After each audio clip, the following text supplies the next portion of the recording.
Let's get things started. So, good evening. This is March the 12th. Welcome to the 21 Laws Virtual Mastermind. I believe tonight we're going into either session 3 or session 4, but we are covering session 3 because we're covering chapter 3, the law of process. Now, with that, for the first 3 sessions, 1 and 2, including this one, what we've done is I've initiated the conversation, giving you all some details, et cetera, et cetera. And then we'll go into asking questions, digging deeper, addressing questions at the end of the chapter. Next week, we're going to throw a caveat into the format. I call it Mastermind Co-Lead Format. On next week, we're going to start doing 2 chapters. So next week, we're going to cover chapters 4 and 5. The week of the 26th, we're going to do chapters 6 and 7. And I will email this out to you. The week of April the 2nd, chapters 8 and 9. The week of April the 9th, this is the slight difference.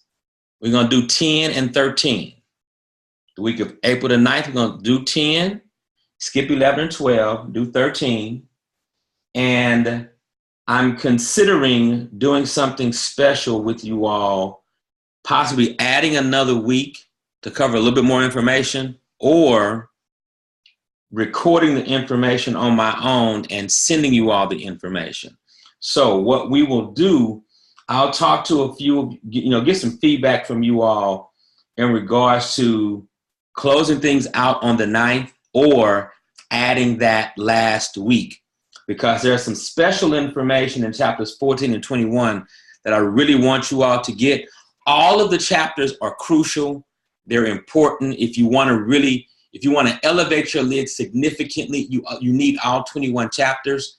But for the sake of the mastermind, since we only do it in a 7-week span, and I call it a 7+1, leaving that 8th week open, because what we can do then is, if we need to, add an 8th week. So I'll just get some feedback from you all over the course of the next, 2 or 3 weeks, if we want to add that 8th week, or you just want me to record it and I send it out to you.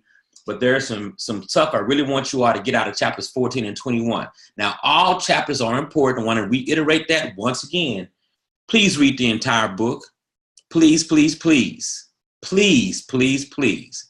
In my best James Brown imitation, please, please, please read the entire book. Not just once, not just twice, but on a continual basis. Repetition is the mother of all skill. Now, this mastermind co-lead format.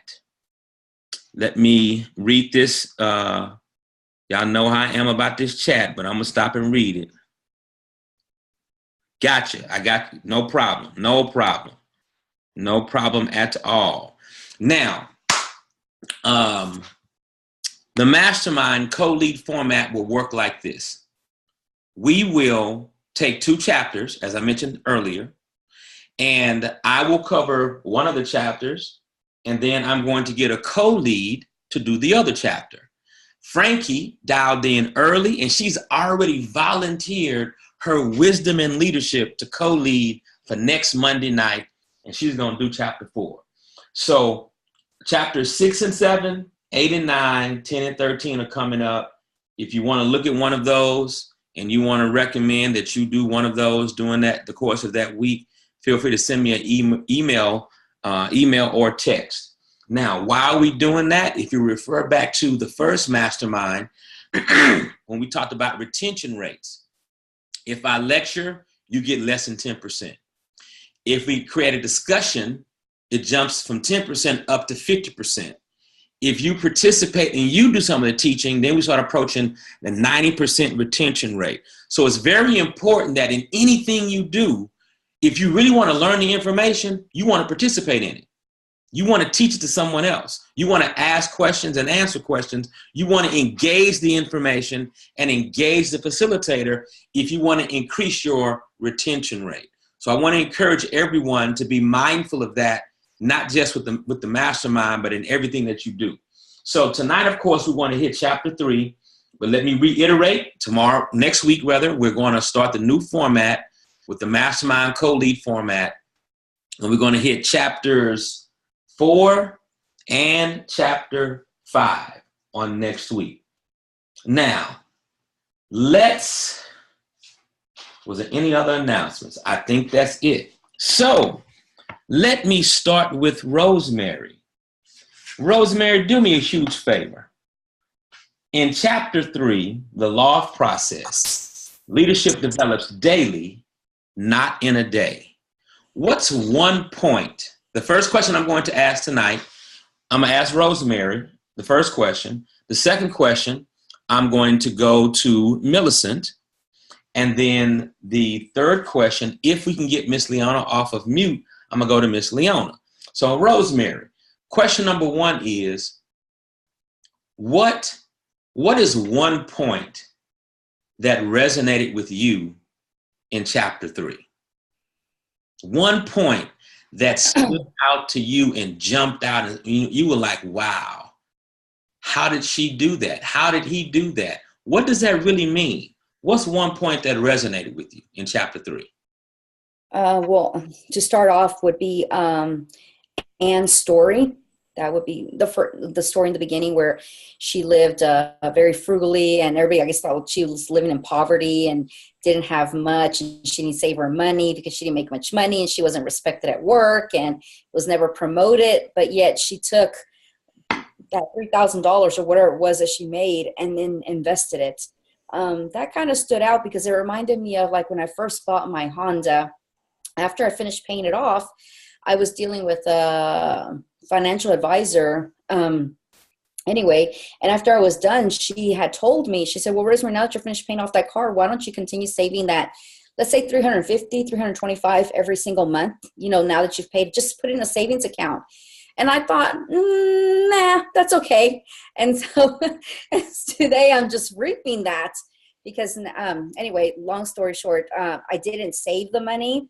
And I thought even if I would have saved the money without investing it, like we're invested in interest, just saving it alone with zero interest, I would have had at least $36,000 because it was 250 times, I don't know, maybe from 2007 or 6 or something like that, times 12 months. And I think about it and I think, today, because I wrecked my car in December, so I'm borrowing my uncle's car right now. But my point is that if I had that 36, I could have bought a brand new car cash and I still would have had money left over. And now I'm going to be losing my job at the beginning of April. And I'm thinking they would have been a nice stash, but, and then I was saying to a coworker, I was saying to Lisa, I was like, if I had somebody that was, and I always use the excuse, if I had somebody, but if I had like a role model, a mentor, or something that kind of just remind me, granted, I'm an adult and people will be like, I'm not going to be writing your tale. It's your responsibility. Like it says here, it's your responsibility basically to do your personal growth. Like now you know what you don't know, or now all those 5 phases. And it's saying, when you recognize your lack of skill and begin the daily discipline of personal growth, exciting things start to happen. But you're doing the discipline yourself. You're doing this personal growth, and so anyway, that's what stood out. That's that my Honda came to mind. The savings amount and savings came to mind. Does that story resonate with everybody on the Mastermind by a show of hands? I have a story just like that, Rosemary. Thank you. 1993, I'm working for Motorola in Libertyville, Illinois. Gentleman sits me down. I am 22, 23 years old. Tells me that, Taft, if you just put $50 away every month. And then he wasn't that much older than I was. He was probably 26, 27. If you take $50 every month, put it away, and I forgot what the investment was. It might have been an indexed annuity. I don't know. He mentioned the percentage rate. I don't know. He mentioned the number of years. I don't remember what he said. But what I do remember is, Taft, that $50 after 40 years would turn into I want to say he said 2.5 million.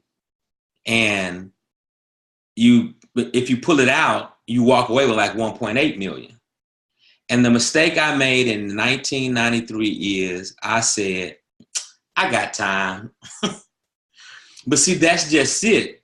Nobody teaches us. Well, no, that's not correct. Oftentimes, as you mentioned, Rosemary, we don't have anyone in our lives modeling the perspective of time when it comes to our money in our lives. A lot of times, I know that's the situation that I was growing up in. My father would tell you he just didn't invest. He felt like he needed to take care of his children. But it requires sacrifice and discipline. And the same is true with leadership development. It requires sacrifice and discipline. And so this chapter, and I thought about maybe I'll do it as a video and I'll just shoot it to you all. But has anyone, by show of hands, ever seen the concept of a penny doubled every day for 30 days? Okay. Well, I use that concept to teach habit development. And money tends to always get our attention. So John Maxwell strategically placed this story at the very beginning of chapter 3. And I think it got all of our attention. I know it got Rosemary's attention, and it certainly got my attention, because I have so much writing in my book in this area. I mean, I underlined, I'm writing all up the side of the page. I'm writing in different colors simply because that story resonated with me too, Rosemary. And I'm like, I put in the book, what precisely did she do? You know, I want to know. And so, you know, the wisdom, I don't like to say the devil is in the details. The wisdom is in the details. And a lot of times what we don't do is we don't get the wisdom. Whether somebody either didn't give it to us or we just say, you know what, I don't feel like paying attention to what you have to say. Or we even get arrogant and we say, I got it. I don't need no help. I don't need what you, I got this. Well, if you had it, you would not be where you are right now. And that doesn't mean a negative. You know, I tell my coaching clients, don't take that statement in a negative way. You would not be where you are right now from the standpoint of you could be at $100,000 a year, $100,000 earned every 10 years. For those who are not quick in math, that's just 10 grand a year. Or you could be earning $100,000 a month. But who you are has you where you are right now. If you want more, you must first become more. You don't necessarily do more, but you gotta become more. And many people will not spend the time becoming. And that's what this chapter is about. It's about process. Leadership develops daily, not in a day. And we have to be intentional about what we're doing. Now, before we get to the rest of my questions that I have for you all that I haven't told you about, let me ask my second two. I think I said Millicent was number 2, right? Did I say Millicent was number 2? So Millicent, what resonated with you that you said from this chapter, you know what? Or is there anything in this chapter that you said, you know what, I'm going to implement that. I want to use that. I think for me at this season in life, it would be the story about really Teddy Roosevelt. And I guess the end of the chapter when they were talking about his death, and when he died, they found the pillow under his bed. And so I can honestly say that I'm in that season of life where I've just cut out the TV and the excess noise. And so for me, there are just certain days of the week that I read, whether it's about leadership, whether it's my word, whether it's about money. That's just my focus in this season. And I would say that's what resonated with me.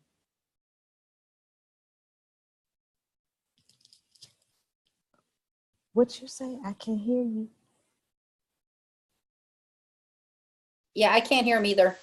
Oh man, I said all that profound stuff. No, I heard you. I heard you. I heard you. They heard you and I heard you, but I put my screen on mute so I could clear my throat and I wouldn't disturb you all. Oh. And I started talking and it was still on mute. So was there a point, Millicent, where you did watch a lot of television? I wouldn't say it was a lot, but I did have the shows that I watched on certain days. So, and that was just for me to unwind. And so now it's a matter of, I'll record that, go back and watch that later. And so I want y'all to hear what she laid out though. We're talking about process. And once you get clear about a process and then you want to commit to it, you have to come up with a plan. What are you going to do? So she just kind of alluded to a portion of her process. So question number 3 is, and I think I said Sandra was number 3. Sandra, did you have any questions from chapter 3? Either questions as you read, or did I say, because Sandra said she was in an area where she couldn't talk. That's right. You're only listening. That's right. So who did I say it was Miss Leona? That was right. So Miss Leona, are you able to come off of mute or not? Miss Leona, can you hear us? I'm not sure. I'm off mute, but can you hear me? Because I had to dial in. Yes, I can. I can hear you. I can hear you loud and clear. So in chapter 3, did you have any questions? Either a question that you, as you were reading, you said, that's a question. And then you answered your question as you were reading, or you still have it as a question. Well, what really stood out to me, and I heard from when I was about 21, a lady said to us to always be a learner. So this was just like so on point for me. And so the question that I had personally for myself was, what is my plan? What is my plan? And I did try to, sit and write that plan, but I'm still, struggling with what do I really need to be doing at this time, so that I do follow the process, so that I am always a learner and always growing. So that's what stood out to me. Great. Excellent. That's wonderful feedback. Now, what I just laid out to everybody is the actual format we're going to use from this point forward. The first question, 1 to 3 things that resonate with you. Second question, 1 to 3 things you want to use in your plan. Third question, what questions do you have? So we're going to be using that flow from this point forward. I will email or text that to you over the next 72 hours so everybody will know what the format will be from this point forward. And if you really go back and listen to any of the recordings, that's basically what I did in sessions 1 and 2. All right. So because we're kind of making this slight transition to the mastermind co-lead format, I wanted everybody to kind of see, as we started our discussion tonight, what the format is going to be and actually experience it. The reason I want to use that format, we want to simplify the assimilation of the information. A lot of times the information, it can be so much, and you got to have a process to simplify what's in the chapter and then make it actionable for your life. Like Miss Leona just talked about her plan. So what I'm going to do, I want to help everybody with their plan. So as we're going through this but through this book over the next 7 weeks, at the end of the 7 weeks, if you want to put a plan on paper, I got you. Not a problem. I'll help you do that. So what I'll do is to everybody that's on tonight, I will commit to a 60-minute coaching session to everyone who wants it. You don't have to do it. Just 60-minute coaching session. If you want me to help you put your plan together, that will be the focus of that 60-minute coaching session. All right? If you want that. Now, chapter number 3, law of process. Leadership develops daily, not in a day. Rosemary talked about Ann Schreiber. Her story resonated with me also, and I think I already shared with you all why. But it's an amazing thing to see if you parallel the process she went through to the process that you've already been in all your life in regards to leadership. Taft, what do you mean by that? I'm glad y'all asked that question. On page 24, I think it's in the second or third paragraph. Let's see, let me find it. it's by the time she retired from the IRS in 1943, Ann Schreiber had managed to save $5,000. She invested that money in stocks. By 1950, she had made enough profit to buy 1,000 shares of Shearing Plow Corporation stock, then valued at 100 grand. And she held on to that stock, letting its value build. And she held on to that stock, letting its value build. My question is this: what are you holding on to that's building? Sometimes we hold on to things that are negative, and they are building in our lives. We can have negative leadership habits,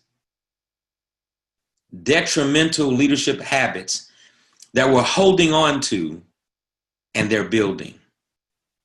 Well, Taft, what does it look like if a leadership habit is building?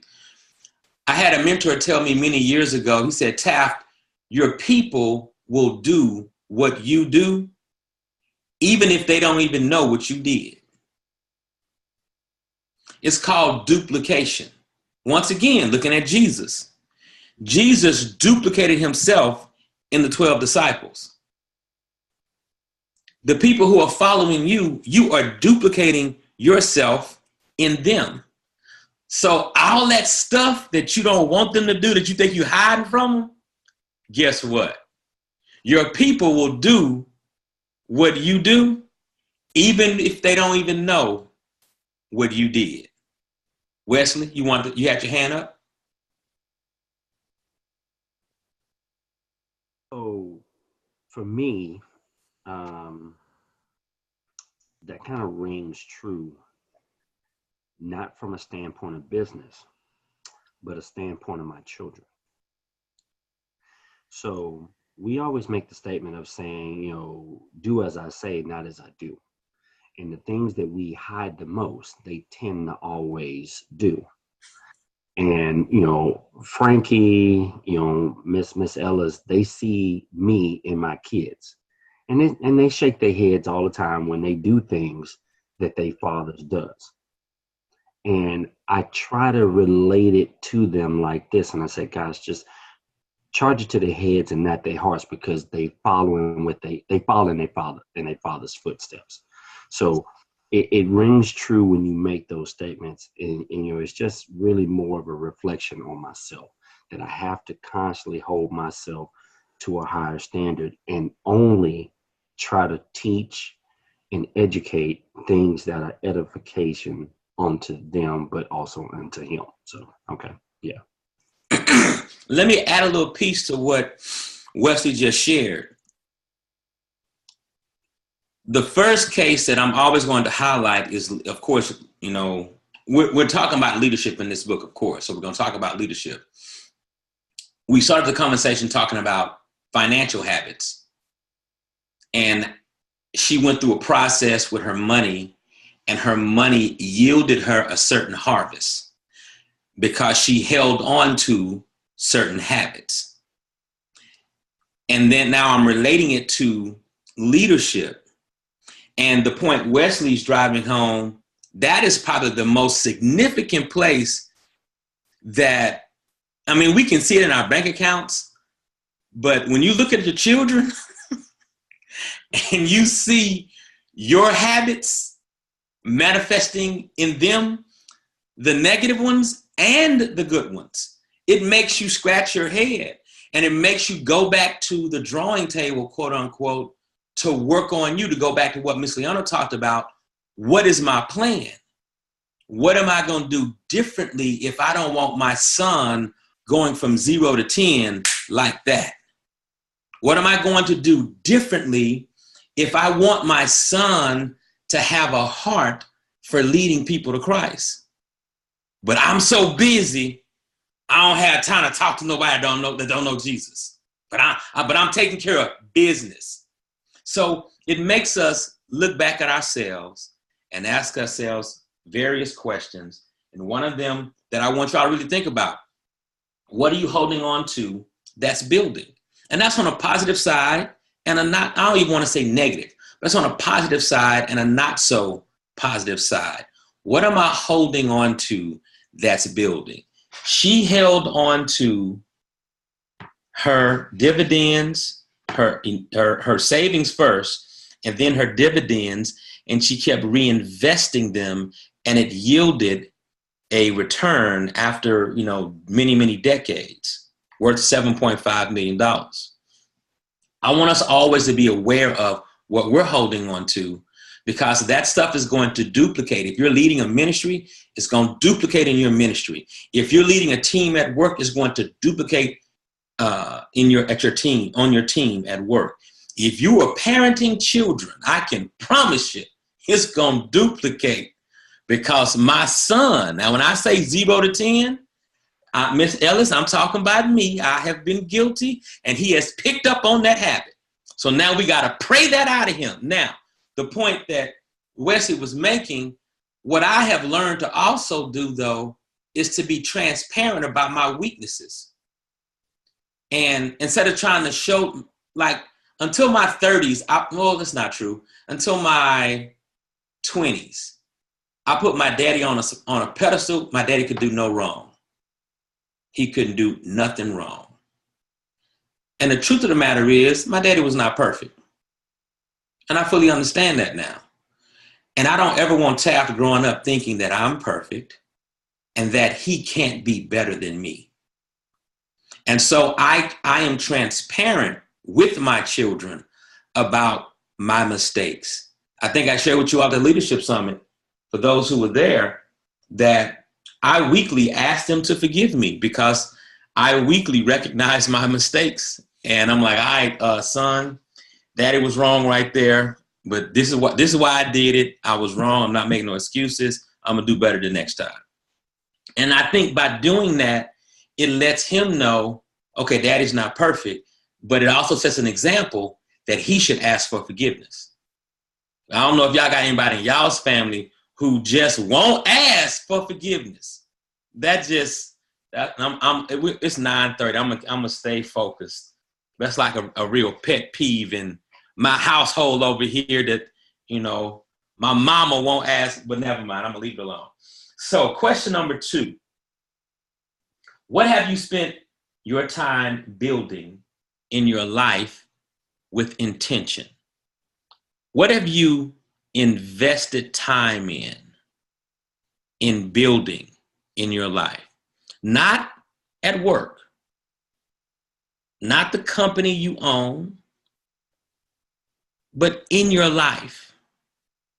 Whether it be character, have you been intentional about building your character? Have you been intentional about building your communication skills? Have you been intentional about being a loving, kind, hospitable person? What have you been? Now, if you think about this question and then you come up with, I'm 46 years old and I only got one thing to put on my list, don't feel bad. Rejoice, because you can now change. See, we can't move forward looking back. But when we look back, let's draw some wisdom from the things that we see behind us and then make a better plan moving forward. And that becomes a part of our process getting better. But if we don't, in one of my other mastermind that I do on Sunday nights, it's on the 15 Invaluable Laws of Growth. One of the chapters is called The Law of Reflection. Many people don't take time to reflect. And just to give you a quick plug, you should, if you haven't disciplined yourself to reflect on a weekly basis, at least put a reminder in your phone to reflect every single month, every quarter, and about October, beginning of November, you want to reflect on the entire year. Can be a part of your process and your plan. You reflecting, you see, and you can make it real simple. You ask these two questions. What did I do great? What do I need to work on? What did I do great? What do I need to work on? After 3 months of asking those questions, what did I do great? What do I need to work on? You begin to see commonality with your strength zone. You begin to see commonality in areas that you are weak and in areas where you need growth. Do not focus on your weaknesses. Staff your weaknesses. If you got a business, you want to hire people who complement you where you're weak. If you're leading a ministry, you don't want everybody on your team that look like you and act like you. You're not going to get too far. You want to staff those weaknesses. So in the situation where you're asking that question, what did I do great? What do I need to work on? And you begin to build that out. Let's say 3 months go by and you begin to see this common theme. You know what? I'm inconsistent. I'm inconsistent. So now what can I flip? Work on my consistency. But if we never reflect, you'll never get that revelation. Does that make sense to everybody? I had a third question. Let's see if we want to just do it now. I sent you all a text earlier today. And the question was, what do events and the process look like for the believer? Did anybody think about that question?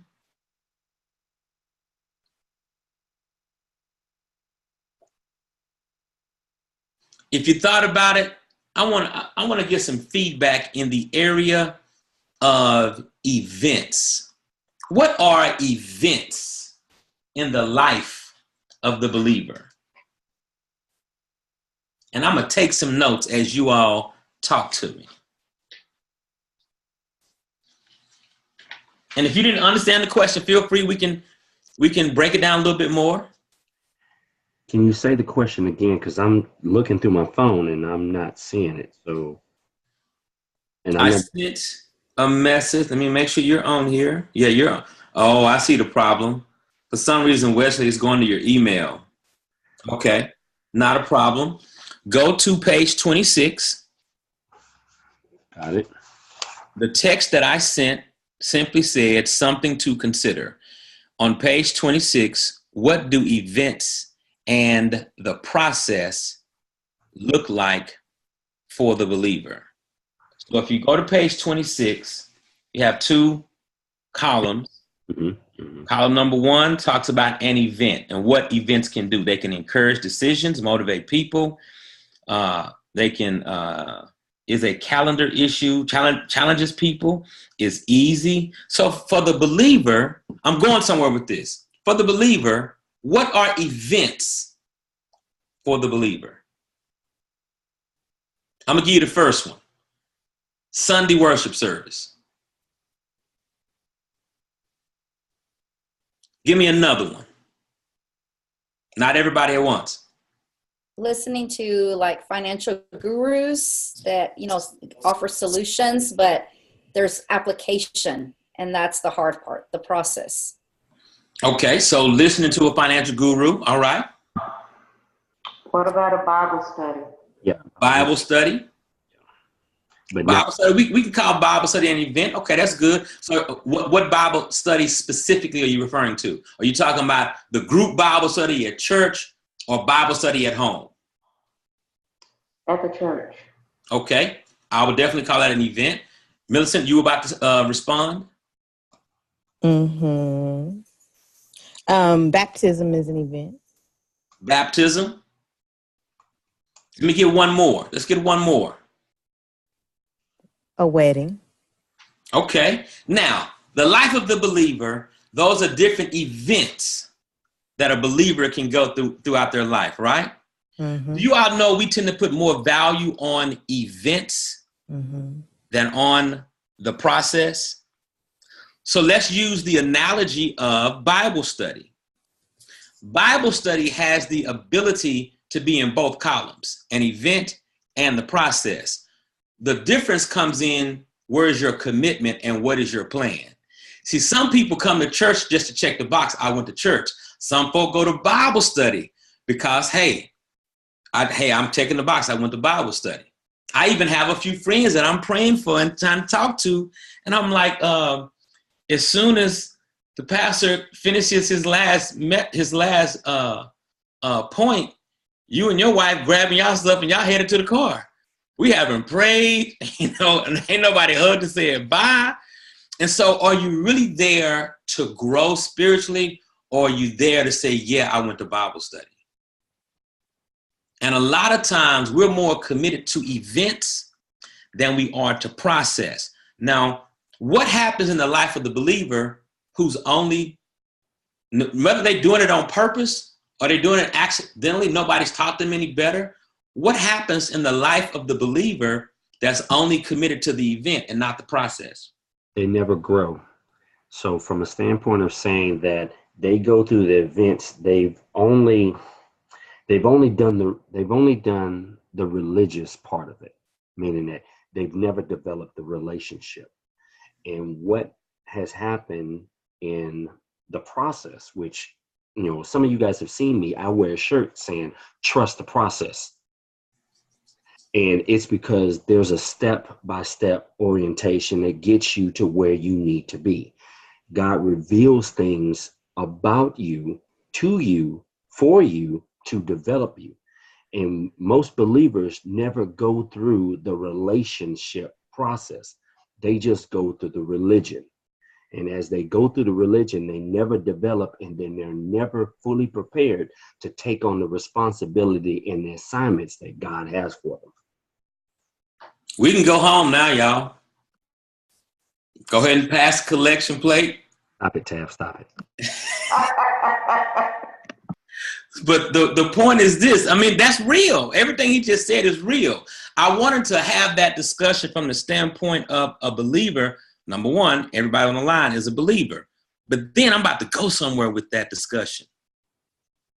What about a leader who is more committed to events than they are to process? Whether you're leading in the family, whether you're leading at church, whether you're leading in business, what happens to the leader who's more committed, whether it be on purpose, whether they're vain and they're just doing it for show, or whether they just don't know any better? What is the fruit or the results that come from a leader being committed to events versus being committed to process? Let's flesh that out. I don't have all the answers. Let's really talk about that.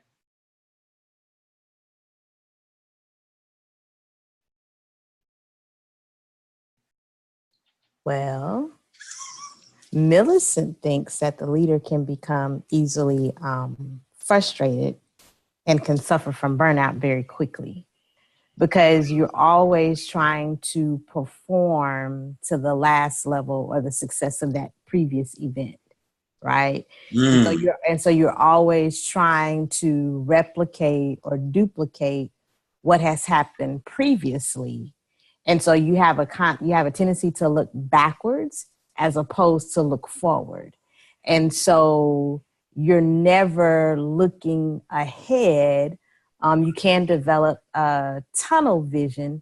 And sometimes you may have the tendency to miss the mark because you're focused on what lies behind as opposed to what is ahead of you. Tunnel vision, looking back. There's another major point you said. Not looking forward. Did I say that? Not looking. Frustrated, burnt out. Burnout, yes. Anybody else want to add? A leader who is more focused, attached to an event. Oh, the other thing, a great one you said, we're always trying to replicate the last event. Yes. And if you were to compare the success of the two, let's say you replicate the second event, it doesn't go as planned, then you may have a tendency not to be honest with yourself.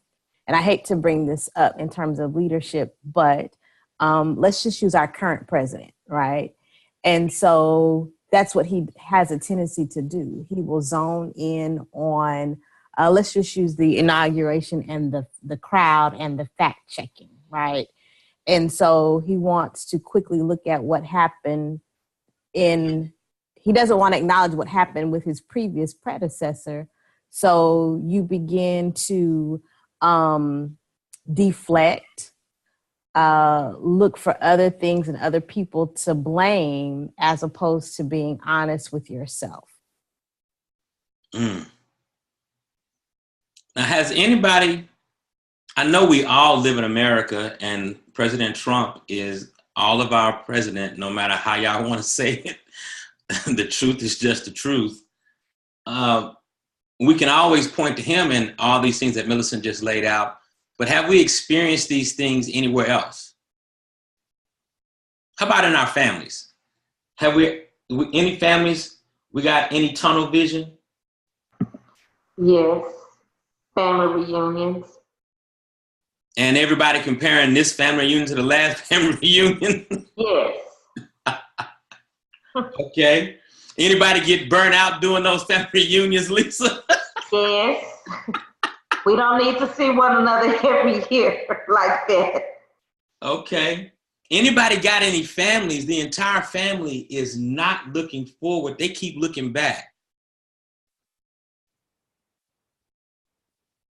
So. Oh, yeah, that happens a lot of times. Well, in the life of a believer, and I think Pastor Devon talked about this on Sunday at 12 o'clock, and it's very true.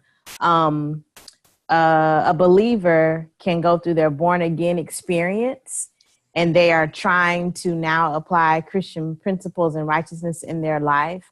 But the family always remembers the person in the former self or in the old life.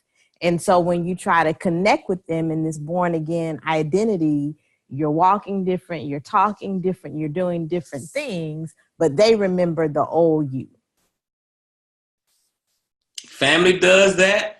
Friends do that. You know, I could tell y'all some stories. I wouldn't always say it. I could tell you some stories. Maybe we'll say that last session and we'll just have a tell-all. I want to inspire some folk.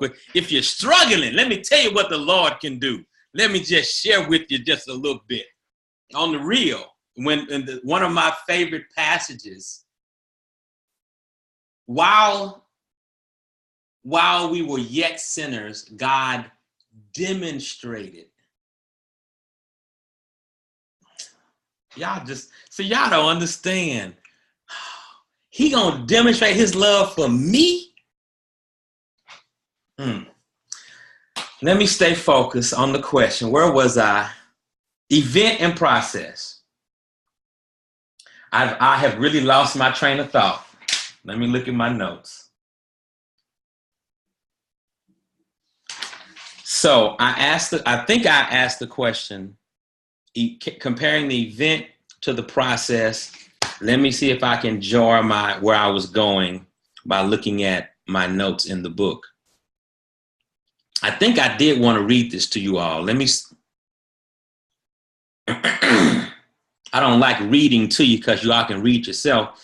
That's why I don't do a whole recap of the whole chapter, because the information is there for you to read. But let's look at page 26 at the very top. Successful leaders are learners. In essence, Miss Leona made that point earlier. In essence, that's what Miss Leona was saying. I don't even know if she realized that she was saying the person that mentored her when she was a young teacher, she was saying what they said. Oh, that was the point. Yes. Thank you, Miss Leona. Thank you, John Maxwell. And thank you, Holy Spirit.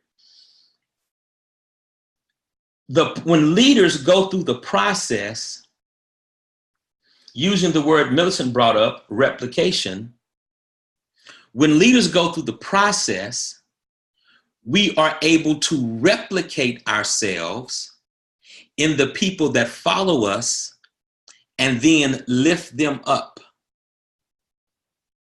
But when we don't go through the process in our family, in our business, in our ministries, all we keep doing is trying to replicate the last event that happened.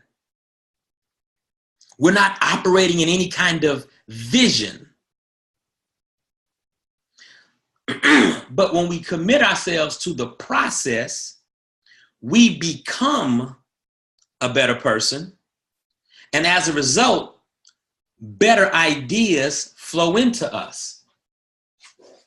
Something else I wrote down. Okay, I'll bring that out as probably the last point. Let's go back to page 26. So successful leaders are learners. And the learning process is ongoing, a result of self-discipline and perseverance. The learning process is ongoing and a result of self-discipline, and perseverance. For those who've checked their email, you got an email from me today that you typically would not have received. I included you on one of the bonuses that the students in the 15 Invaluable Laws of Growth is receiving. One is the disc profile, and the other is a Brian Tracy. Did I include that in there? The Brian Tracy resource? You did spiritual gifts.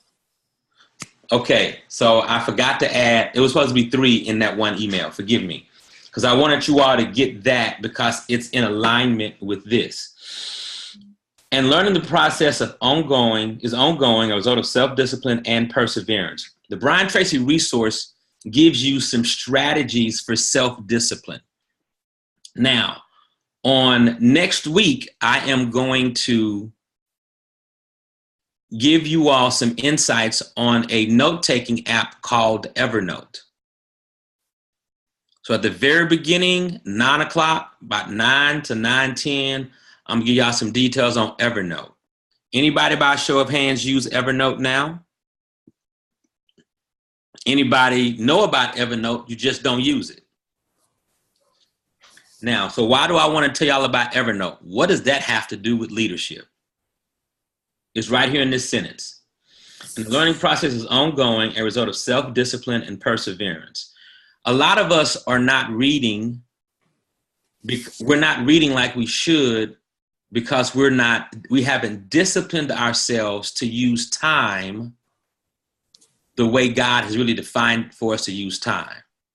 Any of us ever made the statement, oh, it's just not enough hours in the day. I just ran out of time. Didn't have enough time to get it all done. Anybody ever said that? So when we say that, when we make that statement, are we saying that God didn't know what he was doing when he split the day into 12 hours in the day and 12 hours at night? Is that what we're really saying? No. We don't want us to be saying that, but is that what we're really saying? No. Because think about it like this. God knew what he was doing when he made the day. And he put 12 and 12. What we tend not to do, sometimes people put too much on their calendar, too much on their schedule, but then and the Brian Tracy program will help you in that regard. And then sometimes what we don't do, we don't use our time effectively. And that's where Evernote can come in as a benefit. I'm not going to explain how right now, but Evernote has been a tremendous, I'm always looking for what we call life hacks, things that I can get more done in less time. Because what I love doing is spending time with my wife and my children. And I love to just play with the family in the backyard, in the house, playing Nintendo Switch, whatever it is. Maybe call me a big kid. I want to play. So I can get more work done in the time I'm working and then go play. That's what I want to do. So and the second part of that is when I learn something, I like to share it. I don't know if you all have people in your family who learn stuff And then you find out about it 3 months later and you say, man, look what I learned. It's like, oh yeah, I've been knowing about that. And I'm like, dude, why didn't you tell me? And so it made me so upset that I wanted to hit my cousin in his mouth. Forgive me, Lord. But I'm just telling you, I'm just being honest with y'all. I'm just telling y'all how I really felt. I wanted to knock him out because I saw a pattern of him not sharing, and he's learning new stuff that could help our family. So when I learned something, I made a decision years ago, I'm going to share it. I'm going to give it away. I'm going to help other people as much as I can. I have a personal goal that I want to sow into the lives of 10,000 people every single month. And you all are helping me get to my goal. So thank you. So I keep stopping, but let me, in these last 5 minutes, the goal each day must be to get a little better, to build on the previous day's progress. If we're using our time better, we can do that. If we have a plan, we can do that. The Brian Tracy program talks about how you can get a little bit better. One of his concepts, I believe, is called forced efficiency. What if you got just 1% better every day? At the end of a year, that's 365% improvement. I mean, taking it back to Ann Schreiber, if you had a stock that grew in 12 months by 300%, y'all probably be doing this call from an island somewhere. I mean, let's be real. So put it in perspective. Most people don't grow at 300% in a year. But if you just did a little bit every day, 1%. The only reason we don't is that we don't have a plan that we are committed to. But I want to help you all turn those things around. We may not go to 300% this year or even next year. But what if this year you go to 30% better? And then next year you go to 70% better? In the past 10 years, have you ever grown at that rate? And when you get better, guess what? God can trust you with more. The problem is that most people overestimate the importance of events and underestimate the power of processes. I don't know the right way to say it. Y'all know what I'm talking about. We want quick fixes because we live in a microwave society. We want the compounding effect that Ann Schreiber received over 50 years, but we want it in 50 minutes. So as we get ready to close this thing out tonight, I want you all, of all the things in this chapter that resonated with me, because of what I've gone through in the past 20 years of my life in the industry of network marketing, in business, and spiritual growth. And spiritual growth, by the way, biblically, theologically, is called sanctification. So sanctification is a process. So all of it, we have to be committed to the process. So this is the point that stands out to me the most. I want to encourage you all, commit yourself to the process. Let's get a plan of clarity around your personal growth. Let's get that in place. A plan of clarity around your leadership development, whatever area. But what what I would encourage you not to do, I'm not going to tell you what to do, but I would want to encourage you. Don't try to do all these plans at once. It can overwhelm you. And then that creates a negative emotion. You don't feel good about it. Then you don't want to do it anymore. You gotta, Tony Robbins teaches a concept of, you got to get yourself used to winning. So basically, you got to build that first game plan where you are tricking your subconscious mind into committing to this for life. All right? So with that, I'll take these last few minutes. Do y'all have any questions? What were the plans again, Ted? What was the what? The plan. The different plans you just had some. Well, I talked about plans, period, but I just mentioned personal growth and leadership development. Okay, gotcha. But I'm glad you said that, because the one plan that you definitely need to have, everybody should have on top of the other ones, is a spiritual growth plan. So you want to definitely, if as a leader in ministry, as a believer, period, I think it was Paul who talked about, y'all still on milk. Why you still on milk? Their spiritual growth plan was probably not a priority. So when we get on a spiritual growth plan, we can get to a point where we go from being on milk to being on meat. And as a leader, that's crucial, a leader in ministry. And second to that is the leadership and personal growth. So some of you all are going to create a personal growth plan. Some of y'all are going to create a leadership development plan. And I'll take that 60-minute window and help you with either of those two. And I'll also point you to additional resources that can be beneficial in both those regards. You already have really the only resource you need for right now for leadership development is this book. So if you read every chapter, answer all the questions on paper, you are going to develop from a leadership perspective. It's impossible for you not to get better. Impossible. You're going to get better. What happens as you do the assessment and the chapters, and you get those areas of clarity around those areas of growth, then you begin to focus in on that area. Now you get to a point of mastery in leadership.